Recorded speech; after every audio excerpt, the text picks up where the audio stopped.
Oh, Did you see the Governor Ombudsman for Brentwood? no, what's from today? Yeah, gatekeeping to over 200 people. Ooh, share what from the hold on, let's get the chat. We'll share it in a sec. I'll give it There we to you go. now.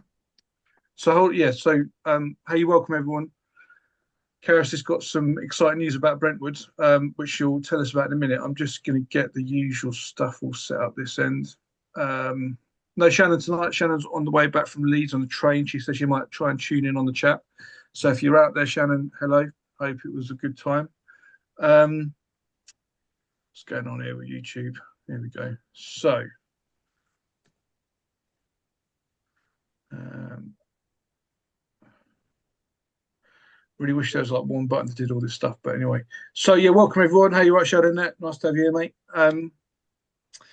Yeah, right. So just let me quickly do the blurb and then we get into it. So, as always, this is not legal advice. We're doing our best to be helpful, but there just ain't enough information that we're actually going to communicating to give you proper legal advice anyway. But we're going to try and explain stuff as best we can to open up housing law and try and dispel the myths and the jargon and all that sort of stuff, which is what they're. How you at DC? You're at Mary John. What's the other thing I say? Oh yeah, asking questions. So in the live stream chat, I felt really bad, but this is life, isn't it? So last week I had someone consistently asking questions in the first person that probably got quite annoyed with me because I kept deleting it. I did kind of keep saying you need to rephrase it. Any question you ask in the live stream chat needs to be a what if question. So you're not asking about your own situation. You are, but you're not telling us you're asking about your own situation. That means that you are protecting your identity, you're protecting your personal data, and also it's good because it gets you to think through, okay, what's the actual legal question here, or what's the actual kind of technical question I want to know, and it helps just kind of separate out all the different problems you've got because that's really overwhelming. But if you just kind of identify, okay, this is the housing legal, the legal housing bit that I need to know, just helps people kind of just break those problems down and actually start, kind of working through them. I haven't got any gossip, I don't think. But yeah, Karis, you want to explain? So yeah, was it in the what time did you get the email? Because I got the usual weekly update at lunchtime, and there was nothing. I don't remember seeing anything from Brentwood. It was pretty boring this week, actually, from what I remember. Okay, just I've just put a link in so you can shut up. So I just when I check my email, probably about Yeah, yeah. lunchtime. Hold on, let me. So put it into the live chat if it fits this link. I think it does. So if you Google that text I put in, guys, and then if I just put it into the browser as well, I can probably share my screen and see what we're looking at. Um, okay, so this was a separate. Oh wow. Okay, right, hold on, let me share my screen. Hold on. Yeah. So you see that, guys? Yeah. Yeah, I've got it. Um, I'm not going to read it all through now. However, let's look at the highlights. Over a 6-month period investigated by the Ombudsman, the council closed around two-thirds of cases, 216 out of 326, despite those applicants meeting the low threshold set out in law, which is okay. Hold on, where is Brentwood? Is it just north of London? Yeah, Essex. Okay, right. So, okay. Um, what I'd love to know is, and I don't know if it says here, is why they investigated Brentwood, because let's face it, I bet this would apply to loads of different councils. We asked the same question in Bedford 10 years ago, and it was about 1,000 cases, and only 500 of them were dealt with as homeless applications, even though the other 500 should have been as well. In fact, there's 400 out of 1,000, so 400 were dealt with lawfully. Um, but yeah, okay, so that's interesting. As I say, I'm going to have a little dig through that later. Karis, have you got anything kind of headlines from it that I've just missed out? Anything that was sort of stuck out to you at all? I would just say like you say, the investigation and the amount of cases. That's Yeah, 216.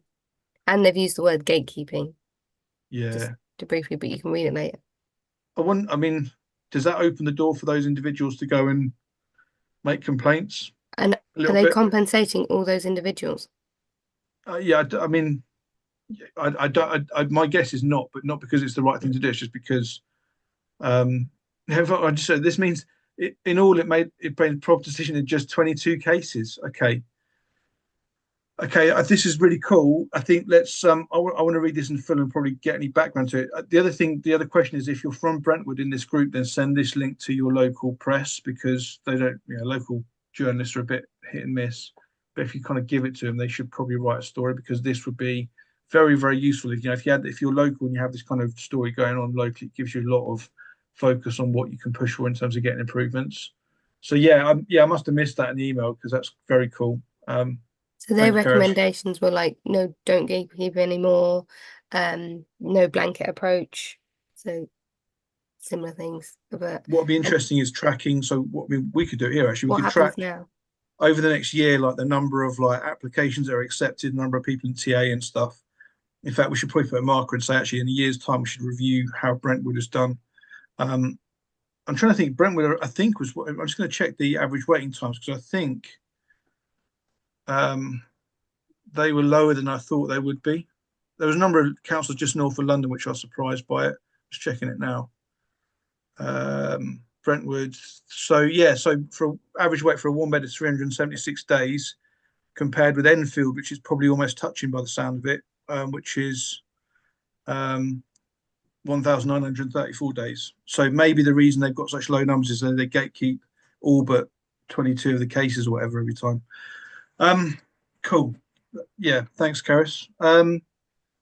Other than that, have we got any gossip at all? Any news? I can't remember what's happened this week, to be honest. I don't know. There's only been movement with the housing bill or anything like that, or what's going to happen.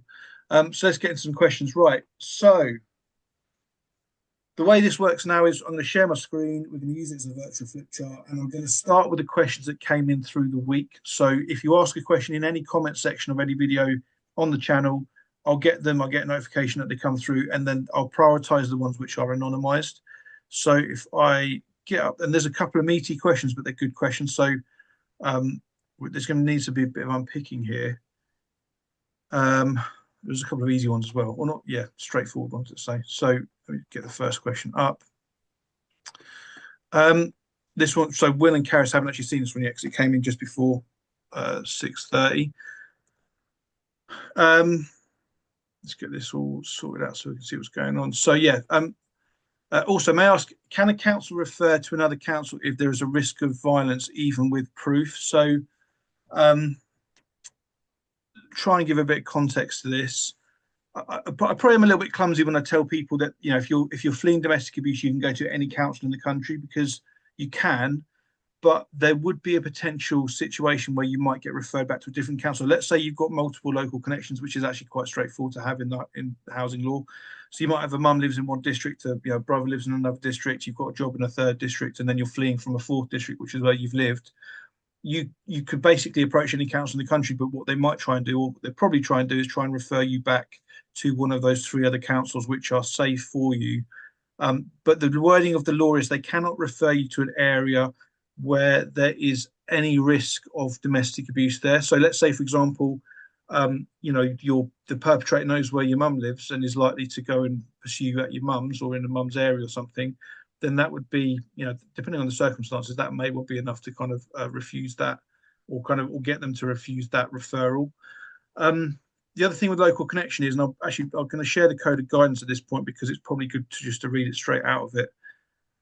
So it's either paragraph 10.6 or 10.9. I can never remember. So if we look at 10.6, no, 10.9 then. So yeah, so for those who haven't seen this before, this is the Homelessness Code of Guidance. It's the rule book that councils have to follow.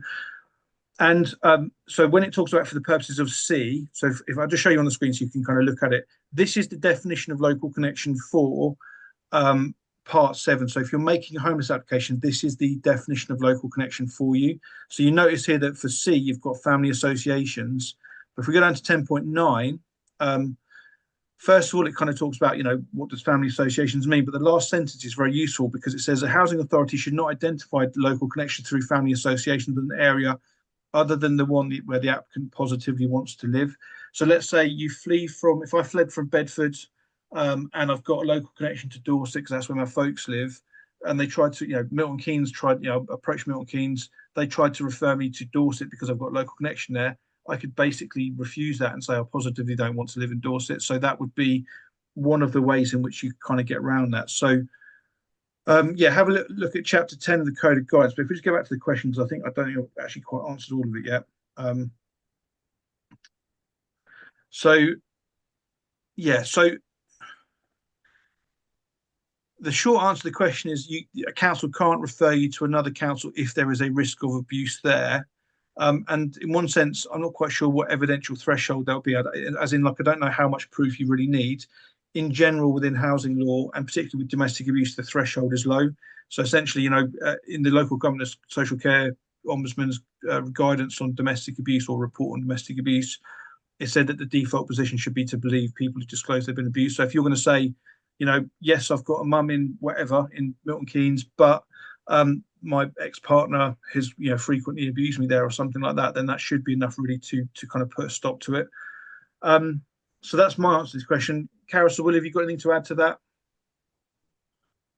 No, I mean, at the risk of sounding sort of like I'm trying to be clever, the problem with these questions is if you ask, can a council do something? I mean, the answer should be perhaps the question should perhaps be rephrased as, should they do something? And if they do it, can you challenge it? Which is, the person who's asked that question will say, yeah, that is actually what I was asking. I just phrased it like that. But the reason I say that is councils will probably try and do a lot of things that councils are not supposed to do. And so it would be quite common for them to say, well, it wouldn't be that surprising for a council to say, sorry, we don't think you've got no proof of violence. I mean, in terms of a letter from the police or a crime reference number, and anyway, we don't think it was severe enough. And then you're stuck, and then you think, well, oh dear, they can do it. But the answer is, if you challenge it, you may find that they get told they were wrong to do that. So I'm sorry if so don't be put off if we answer something saying no, they can't do that, and then they go and do it. You say, well, don't be afraid to challenge it, because the power imbalance means they probably will have a go at doing something unlawful on the assumption that only 1 in 10 people will probably challenge it. Yeah, cool. Cool. Hopefully it answers that one. Next question, and I don't know the answer to this, so I'm hoping Carousel will do. So, hi, do you have any information regarding prohibition orders and council duties when these are served on a private rented property? Now, I would imagine, I mean, you'd certainly get some way with asking Google on this one, or asking whatever AI you've got. But yeah, Will, I'm going to start with you because we were talking about this briefly before the live stream. What is your answer to that question? And start with, what is a prohibition order, and what can councils do to make sure it's actually enforced, if that's the right way of phrasing it? Yeah, this is actually a prohibition order rather than a closure order, because before the show started, we were discussing what the difference is. And so a prohibition order, if that's what you're referring to, is a type of order that the local authority could get to prohibit a landlord, for instance, from letting a particular property if it's considered to be unsafe, which is different from a closure order, which I won't talk about unless you come back to me and say, actually, that's what we were asking about. So the local authority the duty would be to investigate allegations that would give rise to that and then take action. It is a really interesting question, which ties in with serving notices on landlords in relation to properties in disrepair and requiring them to carry out repair works. And that's particularly important. I'm sorry if I'm going off on a tangent, but one of the grounds for challenging a Section 21 notice, if you're facing eviction from an assured short-hold tenancy, is that the property is in a state of disrepair, or has been, or still is, sorry, and the landlord has received a notice in a prescribed form from the local authority. So if you've just written to the landlord and says this is awful, or a solicitor's done it on your behalf, that doesn't count. It has to be from the council, and not just that, it has to be a specific notice saying we're giving you notice under whatever the act is. And the problem is getting them to do that, because A, they're very under-resourced, and B, they may not feel like having a fight with the landlord and they'll just give him a warning. So the responsibility, so that means that the tenant is then exposed to not just disrepair, but also getting evicted. So the answer would be to take legal action to require the council to take steps to deal with the landlord. And that would be the same as a prohibition order. I must say, I'm not an expert on prohibition orders. I know a little bit more about closure orders and the impact, but I hope that's the start of a question. Sorry, for starting an answer to the question. Yeah, yeah. I mean, we'll see if the person comes back and says, you know, Yeah. whether what exactly they want to know about it, because I guess it's quite a general question. But yeah, thanks, Will. The next question I've just asked ChatGPT to paraphrase it because it's really long, but haven't got time to check whether ChatGPT is actually going to do a good job of that. You might see the video I did earlier this week about it because suddenly I'm like loving AI, because it does actually do some stuff quite well. But I'm going to hold on. So I'm going to just put the full question and we're going to try and unpick it. There's a lot to it, but as I say, these are real situations where there are going to be a lot to them. So very unique case, friend of mine. I don't know who else asked. The person in question is late into pregnancy in her third trimester and has originally moved to Lewisham Borough after and stayed there for 6 months after a domestic issue from Guildford, and then into Greenwich Borough where she'd been sofa surfing and occasionally would stay at address in Greenwich. This has also been for over 6 months. After some referrals back and forth between Lewisham and Greenwich due to the fact Lewisham did not offer emergency accommodation, she was sleeping rough sofa surfing. She asked Lewisham to move her to Greenwich, where she felt like she'd had more of a local connection to a friend. But Greenwich had come back and given her emergency housing in B&B, but repeatedly been questioning her about her local connection to the borough, even though she'd already provided an address and contact number of the friend. Furthermore, she's complained to the higher-ups within the council, I guess that's Greenwich Council, asking for a caseworker to be shifted after experiencing repeated discrimination as well as negligence towards her homeless application. For example, listing the weeks of pregnancy wrong. This in turn has made the council very hostile towards her as a whole, with their intention to pass her on from the borough being made very clear. They provided her with house viewing links for private rented accommodation, which she can't afford, and unable to get a job. Okay, so now the council are trying to send her back to Lewisham on the basis of a lack of local connection, even though she was provided an address within the borough, which shows her staying in Greenwich for more than 6 months. So just trying to work. Yeah, again, I'm trying to just paraphrase it in my head, really. So a caseworker has now notified her that after full inquiries are completed, the housing duty will be discharged into private rented sector accommodation. This is in line with the allocation policy, as you've not resided in the borough for 5 years. This all feels very unjust.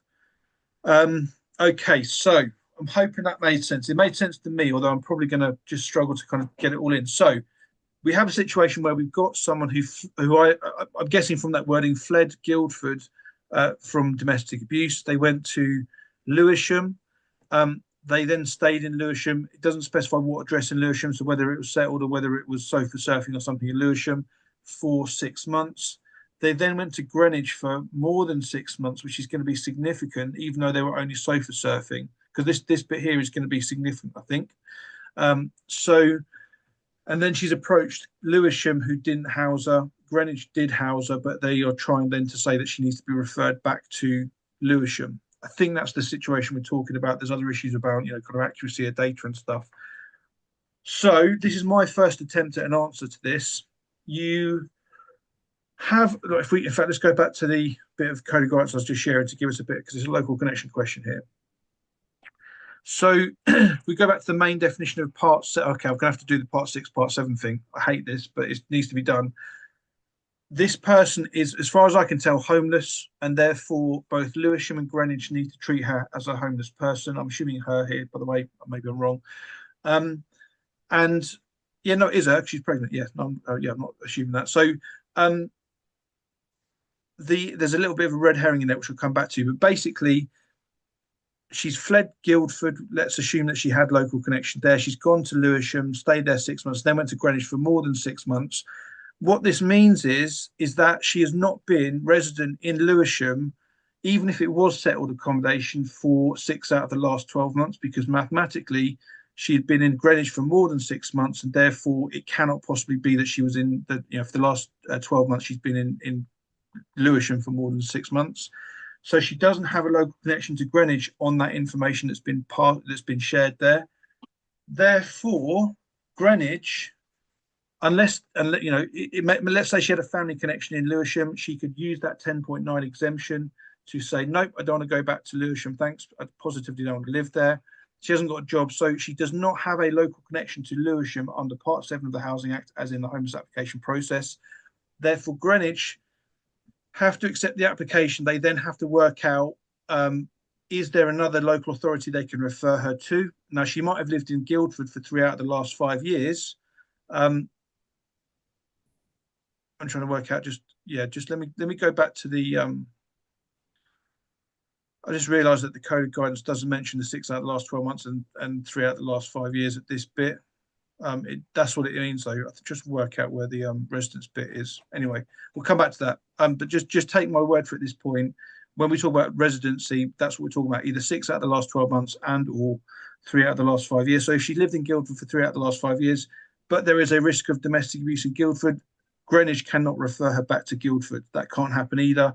So unless there's some other council in the mix here which has not been mentioned, Greenwich have a duty to hold on to that homeless application. They cannot refer her back anywhere else. And there's that red herring in there, which I think it sounds like the housing officer doesn't know what they're talking about, which is that because she's not stayed in Greenwich for more than 5 years, was it? Said somewhere. Where's it gone?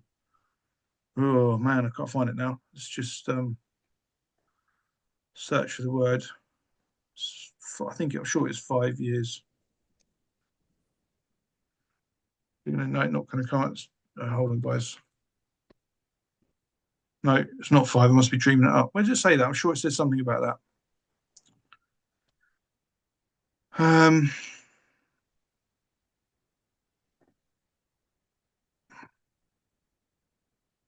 It's somewhere around here.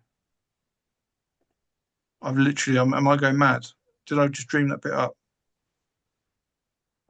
Sorry, not on. I'm sure they said like they would only consider private according to allocation. Here we go. Yeah, no, Yeah. so yeah, okay, there it is. 5, yeah. So basically this bit here sounds like the Greenwich officers got this wrong, because the allocation policy, if you're homeless, you have to be able to get on the housing register. And that it may be very unlikely you get social housing.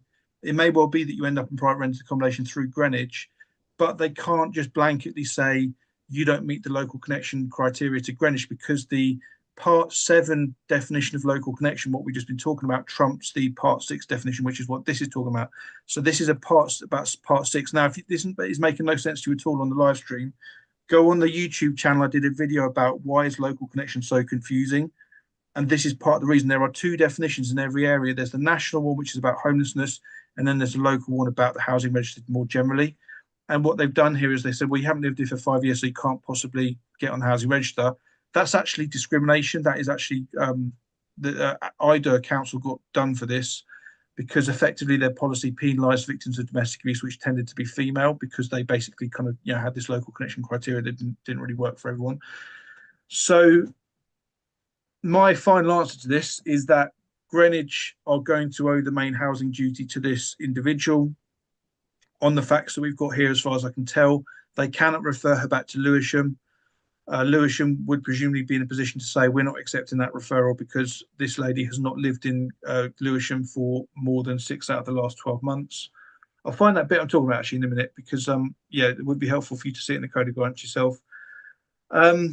So yeah, but that's it. So Greenwich are going to have this duty, and they are going to have to let her on the housing register at the whatever banding homeless applicants get owed the main housing duty. However, they can still offer her private rented accommodation, and that still technically could be somewhere else. It doesn't have to be in Greenwich. Like, the bottom line is, councils can get away with housing people out of area in situations where, in one sense, the link to Greenwich doesn't seem particularly strong, doesn't seem relatively strong there. So that's my answer.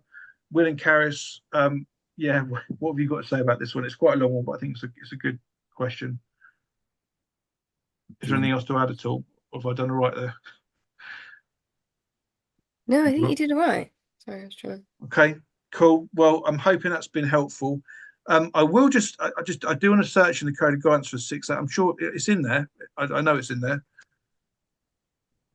I'm just going to search for it now. Can I just add that the confusion about local connection is made worse by, both, in order to look at this, I was checking the allocation policy documents for Lewisham and Greenwich, and they both refer to the local connection requirement, which is, of course, the Part 6 local connection requirement, which is then set out. Well, it's not actually Part 6, it's the requirement as defined in their allocation policy, which is completely different from the Part 7 local connection homelessness test. And what's made more frustrating is that, I mean, I'm not challenging what you said, Mike, about Part 7 local connection trumping Part 6, but it doesn't say that anywhere in either of them. It gives a list of people who are exempt from that, and that in Greenwich, sorry, it says that people are exempt if they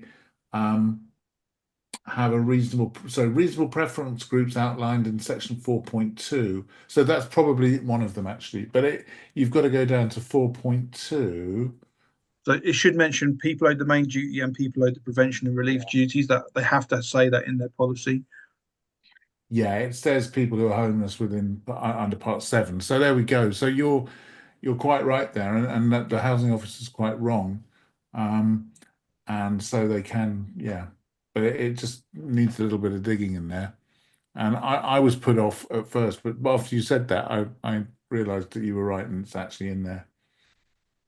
I'm still looking for the bit where it's because okay, the reason there's a bit of confusion here in terms of the 6 out of the last 12 months and 3 out of the last 5 years is it never actually says that in the law itself. But local authorities have basically agreed that that's what they're going to work with. So I'm just trying to find something authoritative which actually gives that kind of definition fully. I might struggle to do it right now, so I'm going to come back to that in a minute and get onto the next question that's coming through the week. There's a couple more questions, guys, before we get into the live chat, so just bear with us. There's another long one, but that's again, it's another good one. I'm hoping these are kind of real situations, so I think it is actually helpful to see how this all works.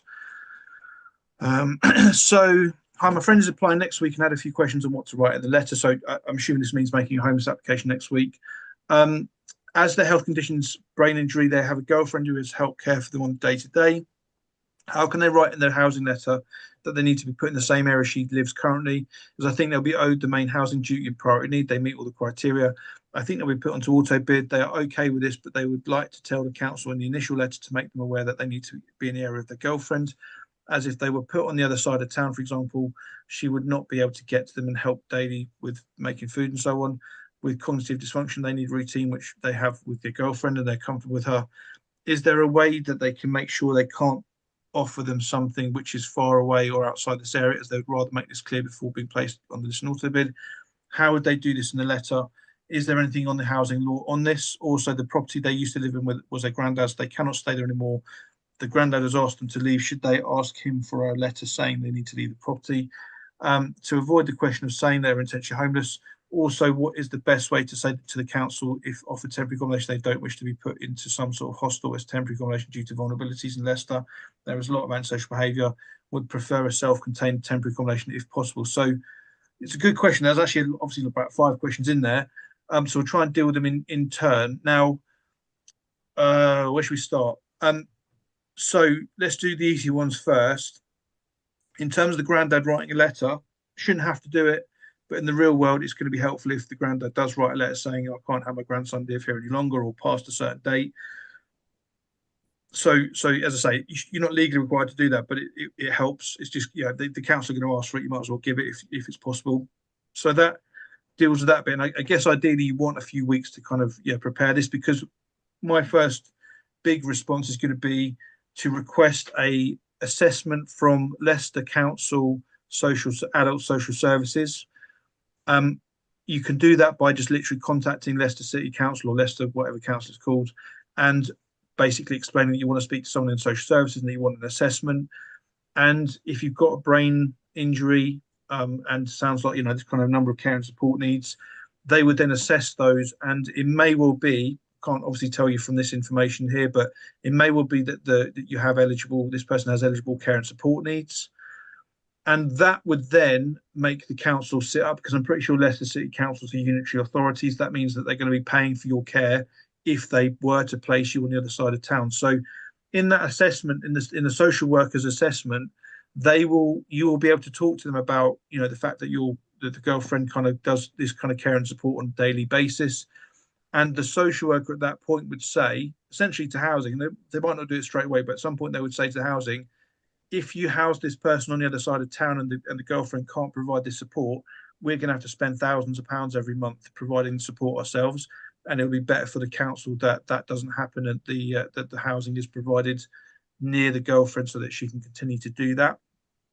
There might be a bit more to say about that.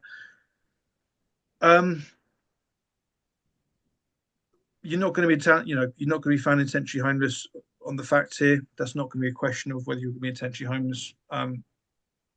Yeah, as far as I can tell from that. In terms of requesting or specifying that you don't want to be in a hostel, again, the social worker may well be able to provide some very helpful information around that. You can't demand that the council don't do it, but you can certainly advance an argument to say, because of your vulnerabilities, because of the acquired brain injury and so on, you're at risk of other people. It might be you're very subject to stress or whatever. So you could put an argument forward saying, I have a disability. That disability means I need to have something which is kind of peaceful and quiet, and not target for perpetrators of various kinds of abuse. And that's a good argument. Now, going back to what Will said earlier, can the council house you in a hostel? Yes, they can. So what you probably also want to do in this situation is to find as quickly as you can or certainly find out what support services there are in Leicester or further afield that can support you in this situation should the council be difficult. So in that initial letter, really, I would say wait until the Section 9 Care Act assessment, the Adult Social Services assessment, has been done first. And on the basis of what the social worker says, make the homeless application at that point, because you can then evidence what you're saying with a social worker who, if they've got any sense at all, they will be advocating strongly that you're housed near the girlfriend because it saves social services so much money. So that's my answer. Carison, Will, what have I missed? What have I got wrong, if anything? There was one thing I wanted to say. I don't think you've got anything wrong there, Mike. I wanted to raise the question about the bit at the beginning of the question. If you could just scroll down a bit. I can't see it on my Hold on. It's yeah, there. It's a bit, but I had a few questions on what to write on the letter. And I didn't like the sound of that, in the sense that it sounds like the person asking the question thinks they have to make a written request for accommodation in a form of a letter, which may be that the local authority have told them that they have to do that, which is obviously causing concern here, because the person's thinking, what do I put in the letter? And the answer is, you don't have to write a letter. You should be able to just say these things to the council, and then they make inquiries. There's a reason why the council are under a duty to make inquiries, because if they don't do that, then the danger is they'll say, you write a letter, and then you write the letter and they say, oh no, we need proof, we need, that's not good enough. And then they've gone off the rails, because what they're supposed to do is make inquiries and satisfy themselves rather than adjudicate on a written application. So if you're worried, say to the council, I don't know quite what to put in the letter. I mean, you could write a letter if you wanted, but don't feel you have to do that. You might have to write a letter later on requesting a review, but at the initial stage, you don't need to sort of set out your reasons for asking for accommodation in writing. Yeah, I mean, I think in my experience, putting it in writing is going to mean that you don't get befuddled by them, confusing you verbally. So if you look on the channel, there's a video called "The Best Way to Make a Homeless Application" on this channel, and in the description of the video, there's like a template letter I kind of put together. So you can obviously change it, but it kind of gives you the main points you want to talk about, and certainly, I would hope that a decent social worker would be very helpful in this situation. So if you haven't got one already, I'd certainly be pursuing one, because they would be able to not only provide useful evidence for your housing, but also, act as a safety net if the council do mess you around, do kind of push you in different places or whatever. So yeah. Cool. Karis, you got anything to add to that one? I would just say, because there's you said get the health assessment first. Depending on your areas, there might be a backlog and you might be waiting a while to get your assessment. And again, they might take time, or even say you don't need one, but everyone is entitled to an assessment no matter what is wrong, what's happened, where you are, who you are. So everyone's entitled to that healthcare assessment. But getting one is another story. Yeah. So yeah. It's very similar. I mean, the wording of the law around the assessment and the homeless application is very similar in terms of the threshold. It's not going to hurt you as well involving local politicians at this point, because that a good councillor can advocate for you in the sense that they can kind of contact the council and kind of just get the ball rolling and kind of work out what it is exactly you need to do and kind of ask questions on your behalf and things like that. So that might also help you out as well. Hey, you right, Shannon? Just seeing you in the chat. Nice to have you. You right, Cheeseface? So last question from the week before we get into the live chat is this one. Friend received a call from the housing officer who kept saying that even if he's in priority need, his prospect will be to be housed in another county in the private rented sector. My friend is single and has ongoing medical care and support in the borough, which is London, which is in London. Is it a tactic to scare him off, or is the housing officer being honest? So it can be a tactic to scare people off. That does happen quite a lot, but it also in London, it's probably not an empty threat, if that's the right way of saying it. So the question would be is, can you receive the treatment, the ongoing medical care and support in another borough and that in another district? And that will depend on the health condition itself, because some health conditions, particularly kind of psychological conditions, you know, if you're already receiving some sort of therapy in your area, then you get moved, then you're gonna have to wait 5 years to get it again. So that's, I'd say that's a strong argument. But if you're receiving medical care, I don't know, you know, what kind of medical condition, like, you know, kidney issues or something, then the council will be justified in saying, well, you know, there are other hospitals that do kidney stuff. So I don't know that that's going to necessarily, you know, kind of be a reason for the London Council not housing you elsewhere. There is a lot of stuff around location of accommodation. So the council would have to, you know, if they were asked, you know, if they were kind of in a court case, they would have to demonstrate how they looked for accommodation. It was as close as possible. But in practice, as Will says, they can't, you know, they get away with stuff all the time. They'll get away with housing up in Durham or something. If they can do that, then that's great because it's cheap for them. So, so yeah, in answer to your question, I've seen a lot of cases where the council says, oh, you know, we have to house you, you know, in the next borough. But then when you push them on it and say, well, I don't care, okay, house me in another borough, they suddenly find accommodation in the same borough. So it can be a tactic, but it also can be, you know, a legitimate thing to do. Will or Karis, anything to add on that one? I will say you missed a question, I think, off the last one. Yeah, it was in the last email, I think. Under the well spotted. Sorry. So let me just dig that out. Hold on. Is it the one I sent like an additional question or something? Is that the one I meant? So that's the one I just did. So Karis, can you just stick in the chat what the one I missed is? Because it's underneath that question you just asked, and then the rest are on the other email. So there's one which is in the first person, which I'll save till later, about B&Bs and stuff. Is that the one? Is that why? Yeah. Sorry. Yeah. So I'm sounds really pedantic, but yeah, I'm trying to encourage people to kind of make it easy for us to kind of do it all. So yeah, it makes it easier for us, if nothing else, to have it sort of anonymized. So yeah, we'll come back to it. We'll get that at the end. Right. So let me just pop this one. It's a multi-parter, so we're just gonna put it all together.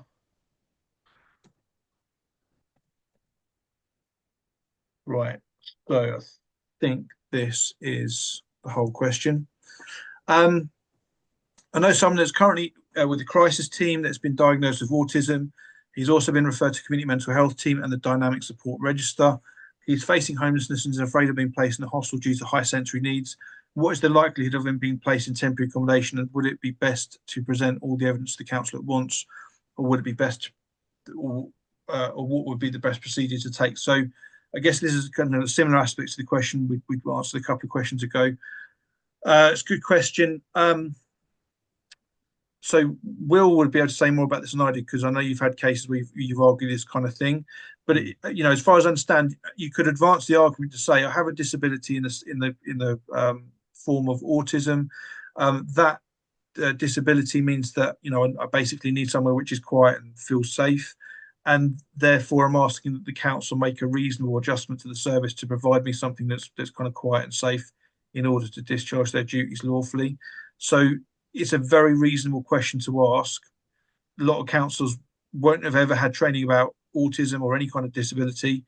And so you in a situation like this, it's going to be best to have some specialist housing support to kind of walk you through the process probably. So that is a complete postcode lottery. Most areas do not have a competent housing advice service, if in my opinion.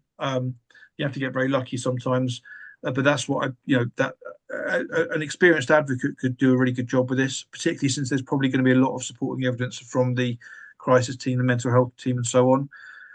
So, in terms of that last question, would it be best to present all the evidence to the council? I would say yes. Any evidence you can get, the better. If you can put it in as an argument saying you have a disability, again, I did that video about ChatGPT this week about getting it to write your letters. You could, I think you'd probably go quite far with asking ChatGPT to write you a letter which kind of spells out this stuff, and it would, put it all together and make it look nice, and probably actually, kind of be quite competent. I'm almost tempted to try it now, but I haven't got that much multitask skills just to see what it would come up with. But that's how I'd probably answer that. Will, do you want to talk a bit? I know you've kind of dealt with cases before where you've kind of requested particular types of TA for people with disabilities. You want to say a bit about that? Yeah, stop me if I go into too much detail here, or if I'm waffling away for too long. But just going backwards, I agree with you. I mean, the impression I was giving when I spoke before about the writing a letter, I don't want to seem like I'm encouraging people to be difficult and play cards with the council and say, well, I'm not telling you about my condition. So do get all your evidence. I mean, it's best to get it all together just for your own sake as well. But consider what that evidence is, because it may be that the crisis team themselves can provide some evidence, or the GP.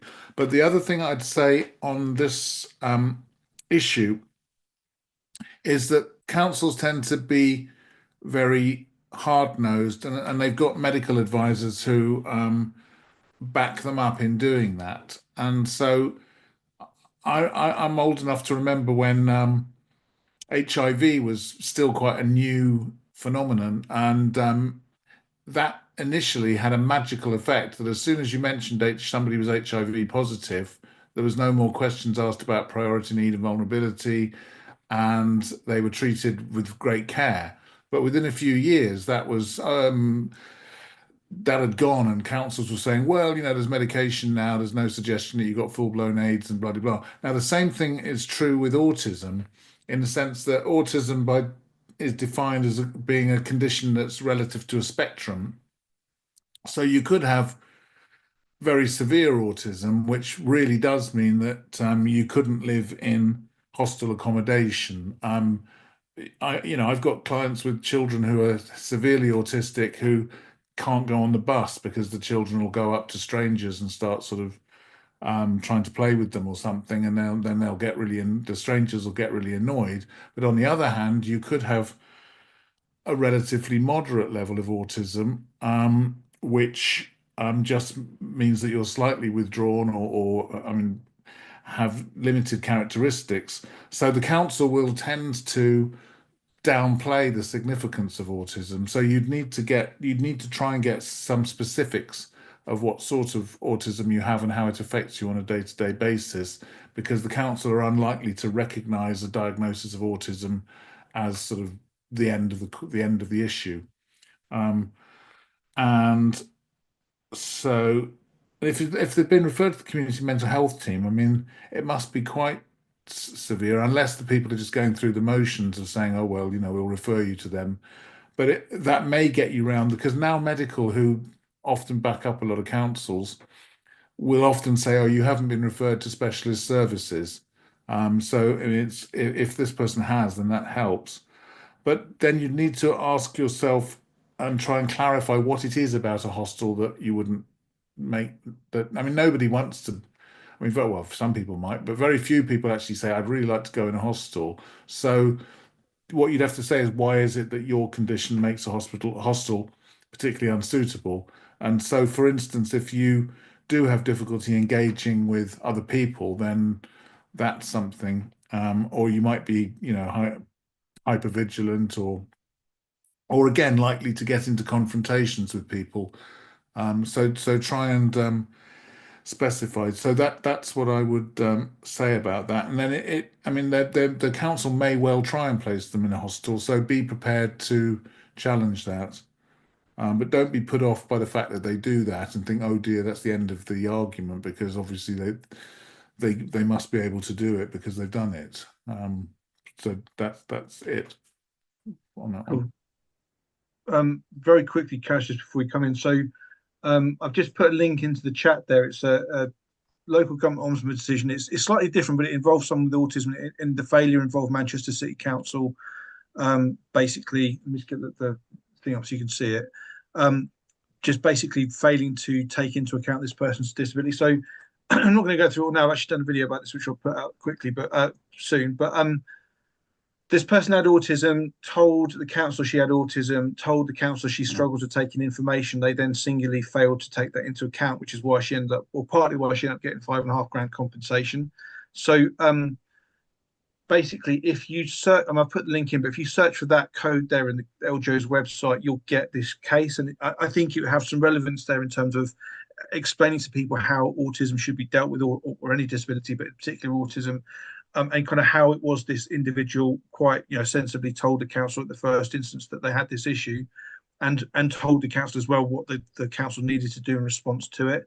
So you would absolutely within your rights to say, I have autism, and therefore, as part of that, I need to be somewhere which I can feel safe and kind of, not overloaded by or overwhelmed by. Sorry, Karis. No, I was just going to say, when the council offer you commendation, try not to not accept it, because that's when they could find you intentionally homeless, and accept it and then challenge it afterwards. Yeah. Is what Yeah, we're yeah, saying. yeah. Particularly with interim accommodation, because it's very, very difficult to challenge it. If you turn down interim accommodation without a solicitor, you can kind of just, that's the end of it until they reach the final decision a few months later. Yeah. Cool. So let me just lost my place now. I think we're good. So next question that I see, and if I've missed anything, guys, just prompt me and I'll try and dig it out. So number 7 for this week. What should you do if your local council has still not gotten back to you regarding a homelessness review after a whole year? Wow. Okay, so when you get a negative homelessness decision, a final decision, a Section 184 decision, you can request a review of that decision, and the council then have 8 weeks to then respond to that review request. I've had one which went to Housing Reviews Limited. They basically kept extending it for up to 10 months. I think that was like 10 years ago, mind you. But so it's not unheard of, but basically it's definitely a failure. The council's definitely failing to follow the the kind of basic timeline of the law. So in terms of what you should do about it, well, part of it should be about complaining about it. That's what I would do. But if you had a solicitor, they would probably very quickly get the council to provide a review response. So, Will, do you want to just, sorry, I keep picking on you, Will, but do you want to just quickly say, if you were a solicitor and you were kind of confronted by a client who said, this is what's happened, I put a review request in a year ago and they still haven't got back to me, what would be the steps you would then take to get it sorted? Well, the very simple answer would be judicial review proceedings, which would be in relation to an ongoing failure to carry out a Section 202 review. Somebody might say, well, there's a 3-month time limit for judicial review, isn't there? And that's right, if it's a decision. If they'd said a year ago, sorry, we're not going to bother doing a Section 202 review, somebody might say, well, that's a decision that's more than 3 months old. But generally, if you've got an ongoing breach of a statutory duty, the time limit doesn't apply. The reason judicial review is necessary there rather than a Section 204 appeal is that the default position with a homelessness review is that if the council uphold the negative decision on review, you've got 21 days to go to the county court and appeal under Section 204. But if you miss the 21 days, you're in trouble. And the 21 days runs from when the council make the decision or when they should have made the decision.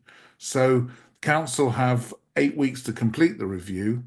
And so really, if you haven't requested an appeal or issued an appeal within 11 weeks, arguably you're out of time for doing so. So you could appeal to the county court and the council could say, well, okay, we're embarrassed to say this, we're very sorry, but at the same time, he's not entitled to appeal. And also a judicial review is a lot quicker. So I would say the first thing to do is write to the council and send them a pre-action letter and in accordance with the pre-action protocol for judicial review proceedings and say, you should have completed this review ages ago. We're out of time for appealing. Do you want to agree an extension of the deadline to complete the review for another, say, 2 weeks? And then we start the meter running again for the appeal. If you don't do that, we'll judicially review you. Sorry if that doesn't. There's a lot of jargon there and it doesn't make sense. But I mean, so you get a solicitor. As I understand it, Virgo Solicitors in London has capacity at the moment if you want to get a solicitor. So another option might be in that situation to just start a fresh application, because basically you can start a fresh application from scratch if there is any information which is more than trivial that was not it wasn't available at the time that the original decision was made. If you've now been, if it's a year ago, let's say it was like a non-priority decision or something, the chances are you're probably more vulnerable than you were a year ago. That's just a generalization. So you might go back to the council with, your most recent diagnosis or your most recent medication regime or something, and that would be enough information to actually start the whole thing from scratch anyway. When I worked for Just Us in Bedford, which was like a non-legal advocacy service, we're just lay people, we would do that sort of thing because we didn't have the ability to take it to court. So we would just find something, anything at all that was new, that wasn't taken into account at the first decision, that was more than trivial, and that would basically reset the clock and start again. There are actually some advantages in doing that because you then get more opportunities to challenge them anyway. But yeah, so cool. Karis, anything to add on that one? No, cool. So question, hey, what, Shannon, I thought you liked that local connection reference there. Oh, I missed one there. So I like this sort of question because I think we could probably talk about it all night. So would it be fair to say that gatekeeping practices are common across many councils in the UK? Is there any hope these practices will be outlawed by new legislation brought about by precedent in case law? So gatekeeping absolutely is rife across the country. That is why we have that's why homeless people exist, really. It's not because they can't manage their own accommodation most of the time. It is because there isn't enough housing, and councils basically prevent people from getting the housing they're legally entitled to. So, and I mean, I don't know how many contacts with councils I've had now. Probably direct contact with about 30 councils, and all of them except one broke the law very quickly. So yeah, absolutely common. Is there any hope in these practices being outlawed? Doesn't seem like there's a whole lot of hope, to be honest. You would think it would be illegal for a housing officer to do, or you think it'd be a criminal offence for a housing officer to deny someone housing when it's clearly unlawful, but it's not, apparently, which is rather sad. There doesn't seem to be any. I mean, most of the homelessness sector won't even say the word gatekeeping out loud. So the LGO will, the LGO SEO will. But you look at kind of, for example, if you do a Google search of Homeless League, which is like an umbrella charity for charities across the UK, they only mention gatekeeping in passing, whereas I would say it's the most important thing about homelessness. Some organisations won't talk about it. I heard someone from the Ministry of Housing and Local Governments, Communities and Local Government talking, and they basically, they said, we're not allowed to use that word. So you've got this dishonesty in the higher levels of homelessness, the homelessness sector, where they won't even acknowledge it's a problem. And in Bedford Borough Council, it was a really big kind of landmark point when they publicly said, we used to gatekeep and we're not going to gatekeep anymore. That was a real kind of pivotal moment for us in Bedford. So, but yeah, as I say, I could talk all night. That's my little bit. But Will and Karis, do you want to add anything into that at all?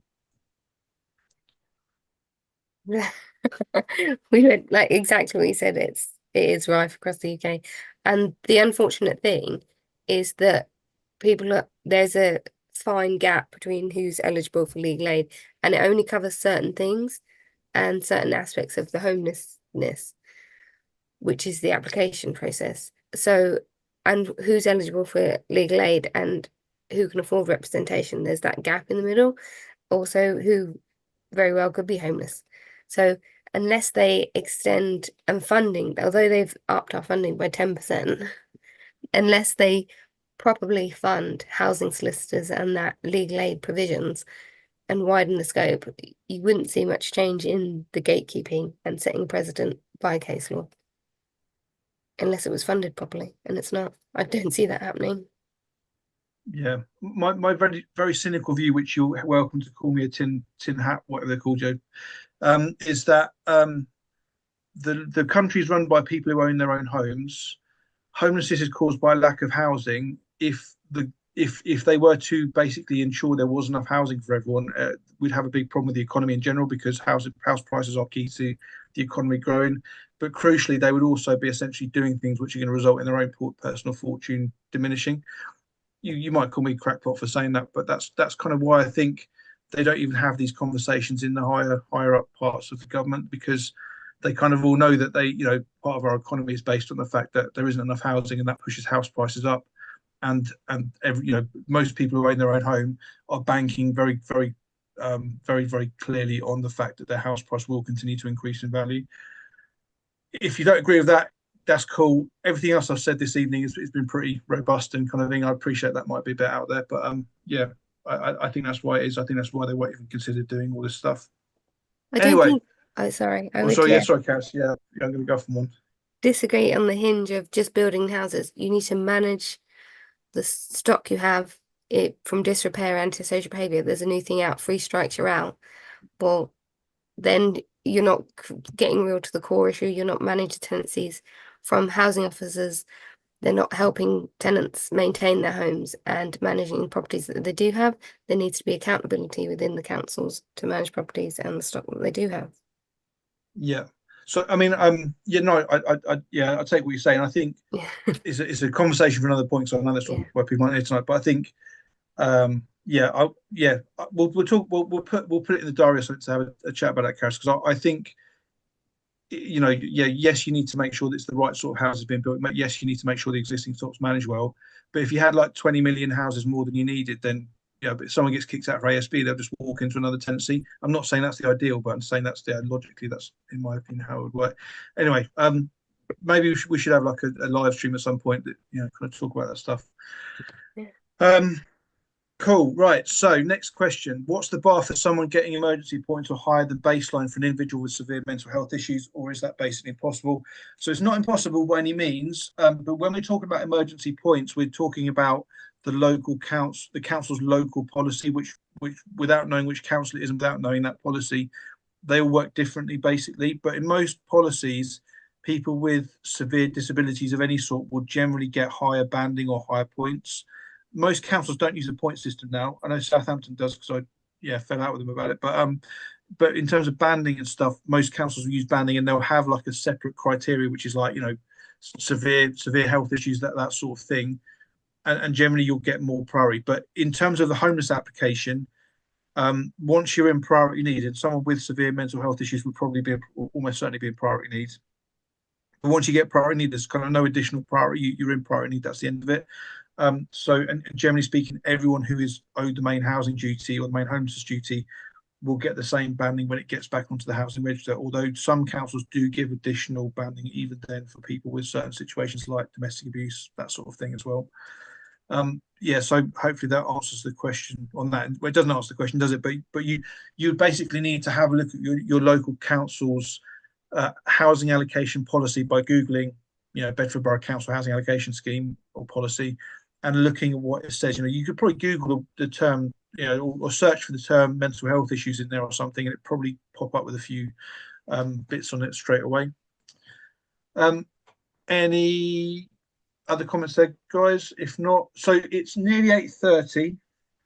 I'm going to call time on new questions, but we'll endeavour to get through the ones we've got from the week, from the live stream and the week here. So any questions from, let's put this in here, from now on will be rolled over to next week. So if your question has been put in the live chat before I put that comment in, we'll deal with it tonight. So next question. By the way, guys, if you find this helpful, do give it a like, do give it a share, or whatever. Do subscribe if you haven't already, because you'll get notifications of new videos and whatnot, if nothing else. So number 10, can a council close a homelessness application after a decision when they know that the applicant is asking for a review of the decision? So I think the essence of the question here is the answer is no. The idea of a homeless application being a kind of a discrete thing is a bit of a weird concept, because I don't know. I don't know quite how at what point you say the homeless application is closed. because you might say, well, the final decision is the Section 184 stage, for example. But then if you ask for a review of that decision, provided you do it within 21 days of receiving that negative decision, in one sense, whether the application's closed or not, I don't know if it, how you define that. But yes, the council still need to be, kind of continuing with the process and kind of, assessing the merits of the review request and so on. So, Will or Karis, do you want to? I say I'm just it's just a bit of a weird kind of. I'm just being a bit pedantic in my head about kind of what you call the homeless application. What is it? You might say it's just that initial approach. It depends, but I know what the question means. It's a good question. Well, so yeah, I would say you're right. I mean, the homelessness review is part of the homeless application process. So if the council is undertaking the review, which presumably if the question suggests that they are, because they're saying that the person's asking for a review. Well, I suppose if they know the applicant is asking for a review, then they can't, if they've done it within 21 days, they can't close the file down because there's a live review. But again, I mean, don't be surprised if they have a go at doing that. So that's my answer. Yeah, and I think in terms of if they're trying that, it might initially be a case of just complaining and basically saying, what's going on, basically, why you close my case down. Another interesting thing about the review is that the council, if you ask the council to house you and you give them like substantive new information, as in like something or significant new information again that's more than trivial, then they should continue to house you whilst they undertake the review. But you do, I mean, it's a bit of a weird one. Unlike at the start of the application process where you don't have to ask for housing to get an offer of housing, at the review stage, you do need to ask them specifically, can you house me whilst this review takes place, or words to that effect, in order for them to continue to house you. And again, you need to provide some kind of new information that that is more than trivial in order to kind of meet that threshold. Just a helpful comment there from DC, just saying to the person who was asking the question about Greenwich and kind of Lewisham and all that sort of stuff, they just say that the MP for Greenwich, Matthew Pennycock, is now the government's housing minister and is very helpful in dealing with the housing department in Greenwich. So, yeah, if you're watching, then that's a really helpful comment. Thanks very much, DC, for that. Next question, question 11. If Section 21 notice expires and the landlords still have 4 months to apply for a possession order, can the council refuse to help saying that the family have a property for at least 6 months? I just need to digest that question because I'm going to just lean over to Will and Karis for this one because I know they know the answer, but I'm trying to actually just kind of work out what else it might mean. But yeah, go for it. The question makes sense, by the way. I'm just trying to work out what else might be going on. So, Will, you're not muted. You want to have a go at that? I think the answer is no. They can't say that, or they shouldn't lawfully say that, because if a valid Section 21 notice has expired, then they're entitled to be treated as homeless for reasons that we've talked about before, and it's in the Code of Guidance that it says the Secretary of State will expect local authorities to treat a person as being homeless if a valid Section 21 notice is expired. So they can't say, wait for a possession order, although they very often will. I mean, that is something that I'm seeing time after time, is people being told, no, wait for the bailiff. Well, wait for a possession order, wait for the bailiffs. But the law was tightened up. I've forgotten quite how and when, but it definitely says in the Code of Guidance that valid Section 21 notice expiring is the trigger for being treated as homeless. So you could challenge, if they issued a decision or refused to accept you as homeless then, or provide you with temporary accommodation, you could challenge that legally. Thanks, Will. Yeah, I mean, it's surprising how few LGO decisions there are that kind of look at this, because the Code of Guidance is pretty clear that it's not legal. I did see one recently where I was like, just looking at the facts, I was like, surely the LGO should be making a comment about this, but they didn't. But if you search on the channel if you search for the term bailiff on this YouTube channel, there's a video that pops up, and you can watch a video as well. But in the description of that video, there's a couple of links to LGO decisions where councils have basically had to pay compensation because they told someone to stay past that Section 21 expiring. There are some, I mean, again, look at the video because we covered it quite a lot. So it's a common question. So I think that video does a good job of explaining what the law is and what you can do about it if that's what the council's saying. So moving on, because yeah, time's getting away from us. Question 12, if a client is currently in TA and in priority and the 56-day period is almost over, if the council decide intentionally homeless and decline main duty because of rent arrears, will they stop temporary accommodation whilst the client appears? So actually, this is a question that's kind of just on the, hopefully we just made that point for the question 10. So when you ask for a review of that negative decision, so let's say they issue the intentional homeless decisions, they say you're in priority needs, but you're intentionally homeless. At that point in time, they have to continue to house you for a reasonable period of time. So there's this kind of myth out there that you don't have, the councils don't have to house people who are intentionally homeless. They do, but it's only for the relief period and the another sort of 4 weeks or so if you're in priority need. So that's why priority need is so central to kind of getting people help, because it's the kind of, it kind of everything hinges on that. So first thing to say is if they issue an intentional homeless decision, they have to continue to house you for a few more weeks anyway. There's not a specific amount of time, but 28 days is pretty typical, probably 14 days in London or something. But you should immediately ask for a review of the decision. Check out the video I did, I can't remember, earlier this week or last week, about rent arrears not being the same thing as intentional homelessness. Lots of people who have rent arrears are not intentionally homeless. It's not the same thing. It's like housing officers see rent arrears and they say, oh, you must be intentionally homeless, but that's not the case. There are other things they need to consider. But you put that review request in, and it's a bit like what I said about, if you, at the end of that 28-day period or something, you can then say, can you continue to house me whilst the review is taking place? But again, it's on you then to kind of give them the information which they've missed. So if they said you're intentionally homeless because, you're £1,000 in arrears or something, and actually for sure that you weren't that much, or something else was the case.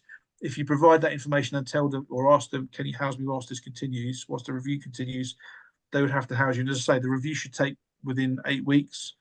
It can take less than that, so a council might well try and make the review decision within 4 weeks, or within the period you're in TA anyway. But yeah, does that make sense? I'll try to waffle a bit there, but yeah, I think that's kind of the gist of it.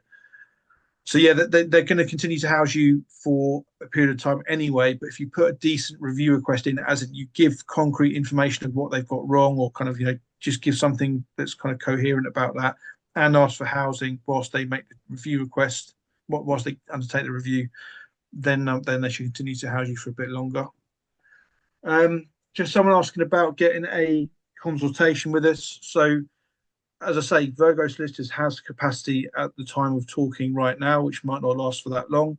If you Google Virgo Solicitors, you may well end up speaking to Karis or Will, or even me potentially, depending what's going on. So yeah, do check that out. But just, yeah, as I say, that capacity does fluctuate, so it's not going to be something which is always kind of around. I would say when you're ringing up Virgos, just kind of try and have it in your head like what the kind of key legal bits are that you want to say, rather than kind of going off for half an hour about everything else. Try and keep it sort of really kind of concise about what the issue is. That will help you out. Next question. 13. Is there what's it going to time Romans for? I'll have to sort that out in a minute. So is there a time limit when housing officer should accept your case? My friend keeps getting told that the housing officer has to accept the case, and because of this is placed bidding of non-priority. So, okay, we might need a bit more information about this. So if you make a homeless application, as in you ask any department of local authority for help with housing, and you tell them that you might be homeless or you might be threatened with homelessness, they have to accept your case. So the kind of idea of accepting a case or not is, I guess, what it's not a legal term or legal kind of wording. But if you approach, as I say, any local authority and tell any department of that local authority, or local housing authority, I should say, so not a social service authority, but local housing authority, they can't not accept your case if you give them reason to believe that you might be homeless or threatened with homelessness. But I'm not quite sure what the bidding of non-priority. I'm not quite sure what that might mean. Maybe a decision that you're not in priority needs. I'm not quite sure. Yeah, I don't know. Will or Carrot, have you got any ideas on that? The person who's asked that might just need to clarify that for us to make sense of it. Whilst they're doing that, great question here. Why can't the council's policies all be the same to save confusion? The technical answer to that is that in 2011, the coalition government brought in the Localism Act, which actually came in 2012, and that gave councils the ability to kind of have a lot more freedom about setting their own policies. And basically, what happened was the closer you are to London, the stricter the criteria was. And local connection is a good example of that. So in Hillingdon, for example, I think it's Hillingdon, you need to have lived there for 10 years continuously to get local connection, whereas in Dover, you need to live there for 6 months. So basically, you can kind of always map it out from the big cities. That's just one of the ways that these policies vary. And yeah, it's a great question. I'm not sure the answer is any more sensible than that. It's basically, yeah, I think it was Eric Pickles. This is my understanding. Eric Pickles, the politician, was trying to find ways of relieving pressure on London and basically just making it easy for London councils to send people elsewhere. That is my understanding. So yeah, Will or Karis, anything to add on that? No. Right, cool.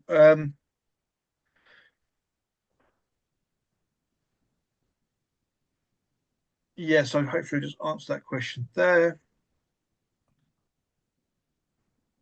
So there's a few questions coming in about kind of getting advice and stuff. As I say, it's a postcode lottery. So shelter's a good shout if you can get hold of them, and if you've got a local shelter centre, then great. If you've got a local citizens advice bureau, it might be good. It just depends on the kind of the caliber of the personnel, how much expertise they have in housing. You'll sometimes have kind of like ad hoc charities that are actually very good. I would say Just Us in Bedford is outstanding. I'm maybe biased about that or not. For example, there's an organisation up the road from us in Northamptonshire called Accommodation Concern. They're also really good. So there are some good ones around, but there are a lot of charities out there that don't know anything about anything, and they just want to be nice to you and give you cups of tea. And whilst that is nice to have cups of tea, it's not going to get your roof over your head. So, yeah, how do you get? So I think maybe practically try and find your local CAB and approach them. And if they don't have a specialist, they would hopefully know other local services that would have a specialist. If you have, if you approach the council and there's a problem, you can ring any, Virgo Solicitor, as an example, has coverage over anywhere in England because of Zoom and, kind of technology and stuff. You don't need to be there in person. So, yeah, I wish I could give a better answer to that, but I can't, unfortunately. Sadly, these days you have to kind of advocate for yourself to quite a lot of the time, which can be done, but obviously depends on the complexity of your situation. So, yeah, sorry I can't be more helpful in that one. I've just noticed I've actually gone over the time and the limit I put on questions, but I'm going to ask a couple more. Will and Karis, if you need to shoot off, that's cool. Got on cheese face here. Is there any part of the homeless application that can't be done via email? Good question. Is there any situation you can't ask for email communication? Obviously, emails are evidence. So, whether there's I don't think there's any law on this. I think the expectation is within the law that at some point there will be an interview of some sort, which is either going to be on the phone, via Zoom, or in person. I think there's always going to be an interview. Any sensible application is going to involve that, but pretty much everything else can be done online and via email. So, yeah, I think that's my answer to that. And then we've got a clarification here from the question. Yeah, thank you for just kind of putting that in there. So we'll just go back up. They keep saying the housing officer needs to accept the case, which is confusing being in TA. Okay, right. So this just sounds like a dysfunctional council. And so the banning on the housing register only allowed it for bid for shared accommodation with a 10-year-old child. Okay, that's odd. So there's definitely some problems going on there. It might be a case where you've just got different teams within the housing department, which are just playing hot potato with you potentially, or they're just kind of not picking up to each other. So I don't know if you're in TA, the application's been accepted. You should be on the housing register. You should not be limited to bid for shared accommodation. You should be able to get a 2-bed. You should be able to bid for 2-bed properties. But that's such an odd kind of situation that I'm not quite sure what to suggest. But I think you might have to kind of go back to complaining and saying, I'm in TA. I've been told that my case can't progress because my housing officer can't pick it up or whatever. Kind of almost kind of quote back what they've said to you and say, look, what's the deal? What do I need to do to get some help? So yeah.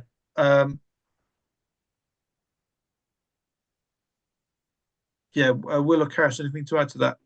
I think what we're going to do, guys. So,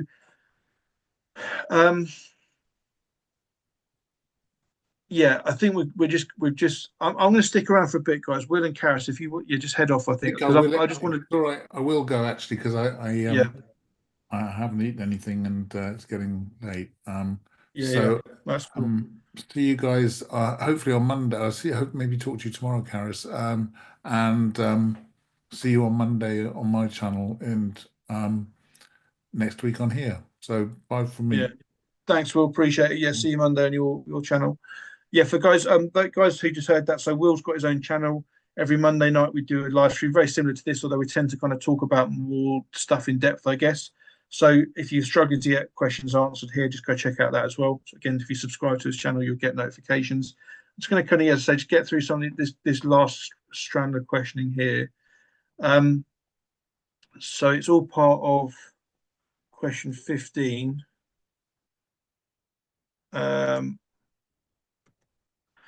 So there are 23 months in accessible hotel room, no cooking or hot food. Yeah, that's really rubbish. There's a bit more to it as well. I'm just going to put all the bits in. Right. So yeah, no laundry. Okay, so that's not suitable. Just say the obvious. So yeah, I mean, there's a potential that you might be able to be getting quite a bit of compensation for this because councils have a duty to provide suitable accommodation. It simply isn't suitable. So again, it goes back to I think the best option is going to be to find a professional who kind of knows what they're doing. And again, I mean, I would imagine, Karis, this would be the sort of case that Virgo solicitors could pick up there because there's a legal problem. It's not just kind of sort of other stuff. It's just actually something which is can be dealt with legally. So yeah, Karis is nodding there. So again, I would suggest kind of getting in contact with Virgo solicitor. If you just Google the website, you'll get the number, and it might be a case that can be taken on. So yeah. Right, so there's one final question. No, there's two final questions. There's another one for the week actually. So yeah, and I don't know the answer to this one. So Karis, you're gonna have to bail me out. So number 17. What if housing officer doesn't notify any duty owed until after claim for possession, despite home? Okay, right. So yeah, okay. So this expired. I meant duty owed notified only after date. Okay. I think this goes back to this. If you search for the video on the channel and just search for the word bailiff on the videos, you'll get a video which explains that in a lot of detail, more detail than we're able to give tonight. But yeah, basically, you may well be actually able to claim compensation if you go to the LGO, to the Ombudsman, because council shouldn't be doing this. But they do it all the time. As I say, it's surprising how few cases there are about this on the local government and Ombudsman kind of decision section. Karis, you got anything to add to that? Yeah, I just don't know whether you want me to over explain this. So I don't mind that. Yeah, go for it. So the council have a duty to prevent homelessness, which is under section 195. And once they've received the notice of or they're notified that you have a section 21 in place, that's when the duty to prevent homelessness comes in place. There's also the relief duty under section 189B. So there's all these things they should have been doing in place to make sure that you weren't sitting in there, like it says before, that you're waiting for the bailiffs to come or the eviction to go ahead. They should have put things in place like a relief duty and prevention duty in place before the notice expired and you were given a possession order, and work with you securing accommodation, and then interact with possession orders. There's a lot of things they should have done. There's a risk of homelessness here. And if you make the homelessness application, so I'm trying to read. So it really be getting in touch with them, putting in a complaint that they have put this in. The homelessness code of guidance does tell them what they should and shouldn't be doing. And also you can make a complaint to the ombudsman, and well, you can seek legal advice that they aren't processing your homeless application. Cool. Sorry, Yeah, and that's all good. So if you go to Homelessness Code of Guidance and just go to paragraph 6.35, that's when it starts talking about this issue. So have a little look in the Homelessness Code of Guidance. Well, just Google Homelessness Code of Guidance PDF, and it'll pop straight up. So final question for this week is this one here, which came in through the week. So again, this is, you know, I'm trying to prioritize those which have been anonymized, which is why this is in the first person. So first of all, it's just a very astute kind of recognition of what's going on in the sector. So what if I don't? So this could, if I just, I mean, yeah, it sounds stuff, but I'm just going to remove that first because it's not actually the question. So what if I don't find a place in time? So this is someone who's kind of going through the eviction process. What if the fact the council can offer only a hotel room or B&B or whatever? I've lost stuff and a reptile. I wouldn't be able to deal with the separation of or sofa surfing. So sending the council an email saying you received Section 21 days out the correct way. I mean, one has 2 months, but does this trigger the duty of care? So so basically, you can approach as a homeless person, or you can make a homeless application if you've got a valid Section 21 notice and it's within 56 days of that notice expiring, which it probably will be. Obviously, some notice, there'll be 2 calendar months, so the calendar month's got 30 days. So yeah, there's going to be a few days before you can actually make the approach technically, although council shouldn't turn you away. And so I think make the application, in my opinion, via email. Expect them to tell you to wait until the bailiffs come. You know, that is grounds for complaint if you want to go down that route. Having a reptile, if it was me, I would keep that reptile under wraps. I wouldn't tell anyone I've got a reptile. It is my honest opinion. That's obviously not legal advice, but that's what I would do. I would just kind of not telling anyone about it and just keep it. Presumably it's in a tank of some kind. Just don't lose it, and kind of just I think just kind of keep it out of everyone's sight. Now, the bottom line is the homeless application process is rough. It will depend on which area you're in. Some councils are actually pretty good. Some councils are terrible. You can expect to be put in unpleasant environments quite a lot. It's almost like a deterrent to try and stop people applying as homeless. All I can say is the homeless application process has a very good chance of resulting in a good offer of accommodation at the end of it all. So I've obviously seen a lot of people go through the process and hate it, but at the end of it, they do come out with a home. So I guess I would say it's worth it, but it's easy for me to say that. It's obviously much more difficult for people to go through when they're in those different situations. So I think particularly like in the first kind of stages, you might get something which is particularly unpleasant. As the process goes on, you'll tend to get better accommodation, although again, there's plenty of exceptions to that.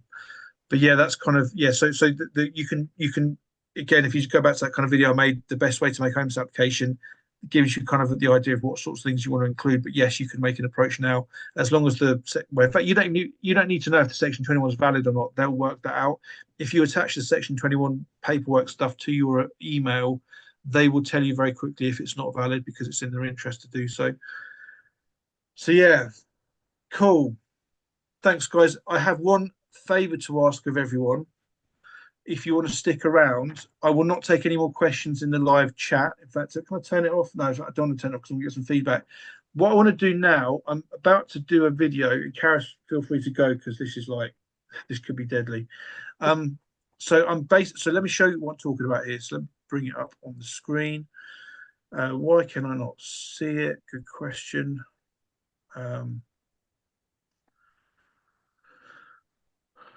What is going on here? Why I can't see anything now? Oh, wait a minute. Right, it's going weird. Hold on. Right, what I want to do is share a particular screen, but it's not showing me the thing I want to share. Why could that be? I'm just going to shut some stuff down, see if that helps. Basically, here we go. Right, yes, cool. So last year, I made a flowchart of the homeless application process. I'm trying to just zoom out right now. It's not letting me do that either. Oh my word. It's also crashing my computer, which is awesome. Can I zoom out? Yeah, there we go. So yeah, This is a flowchart of the homeless application process, which might give you some idea of why, when we try and answer some of these questions, the answers are never straightforward, because it is ridiculous. I'm not aware of any kind of area of law which is this ridiculous, but it is. But I'm going to do a video where I kind of go through it in a fair amount of detail. And so I just want to kind of introduce it to you guys, because you might give me some feedback about, how to try and make sense of this. But effectively, starting point is here. And this is kind of this sort of lilac-y box is the initial duties that councils have. I mean, again, I'm just going to wait for the lag to catch up, because I'm hoping you should be able to see the text. Yeah, I think you can. So I'm pretty sure it's legally sound. I've checked it quite a lot. So you've got these initial duties. It kind of gives you a little bit, kind of how you trigger a homeless application. It's got bits about other areas of law. So this, for example, the Section 9 of the Care Act, so the adult services assessment. You've then kind of got these other bits and pieces. So yeah, you've kind of got these kind of branch off towards the prevention duty. So this green bit over here is the prevention duty. Again, what I'm going to do is, if you guys want to look at it, I'm going to just scan through it now, and you should then be able to pause the screen and just kind of see any bit you want to sort of zone in on. There's a PDF in our Facebook group if you want to see it there as well. But yeah, then this kind of light blue bit is the relief duty stuff, and kind of different things that can happen there. And then you've kind of got the final, in fact, you've got the temporary accommodation stage. Let me just zoom in so you can see it. So this is the final decision stage. So again, all the things that can happen there. I just don't know if I can turn this into a video in it for not to be kind of just kind of a nonsensical thing, because it's so complicated. But yeah, this is the prevention duty here, which then can become the relief duty if you then become homeless. You've then got the interim accommodation duty. So the idea that, if you are you might be homeless, might be eligible, might be priority, you should get interim accommodation, which then turns into temporary accommodation once the main housing duty is made. So I'm just almost kind of hearing myself talk this through and just think there's no way I'm going to do a good job on this, because it is that complicated. But having it written down, probably it does give you a bit more chance to make sense of it. Yeah, I don't know. Any initial feedback I'll take, that, guys. As I say, I just don't know how I can explain this on a YouTube video, but I'd like to, because I think actually once you get your kind of head round the different stages and kind of how it can all work, and the different permutations of things you can get, so what if you get this off, and what if you get that off, or what if this happens, what if that happens, it does kind of act as a bit of a comprehensive guide on it. I mean, yeah, so as I say, I'm not going to say any more about it now. Actually, I'm just going to see if anyone has got any initial thoughts. Stick it on the comment section on the video if you don't do it now. But yeah, other than that, guys, we'll call it a night. As I say, if you want to, like and subscribe, all that sort of stuff. I said that already. If you've got questions that are coming through the week, just stick it in any video in the channel. I'd really appreciate anyone sharing videos and stuff at the moment, because I'm doing a bit of a push. I've got a bit of a couple of weeks off almost, where I'm just putting some videos together. So value feedback and all that sort of stuff. But other than that, hope this has been helpful tonight. Hopefully it's not been too miserable and depressing, and that you can use this stuff and kind of get some good outcomes in your individual circumstances. And do check out Virgo Solicitors, because, as I say, at this point in time, they have capacity. They can do a very good job. And when I say they, I mean Karis and Will. So we kind of have that ability to do that at the moment. So make use of it. Cool. See you later, guys.